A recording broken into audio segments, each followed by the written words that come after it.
நான் சாலையை கடக்கையில் இரு நிகழ்வுகள் அரங்கேறின. ஒன்று மரணித்தல், மற்றொன்றோ உயிர் பிழைத்தல்.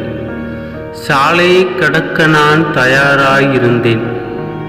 என்னைப் போலவே எதிர்முனையில் ஒரு நாயும் சாலையை கடக்க தயாராயிருந்தது.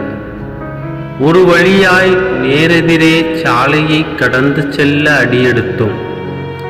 எங்கிருந்தோ ஒலியெழுப்பிக் கொண்டே யமன் அனுப்பிய வாகனம் உயிர் பறிக்க வேகமாய் வந்து கொண்டிருந்தது. ஒரு கணம் என் உயிர் மாய்ந்து போயிருக்கும். குறுக்கே அந்த நன்றியுள்ள ஜீவன் வராமல் இருந்திருந்தாள்.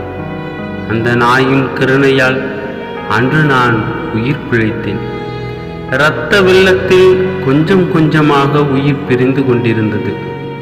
காப்பாற்ற வழியிருந்தும் சாலையை கடந்தே சென்று விட்டேன். அன்று கருணையற்ற என்னால் ஒரு நாயின் உயிர் போக பாவியானேன்.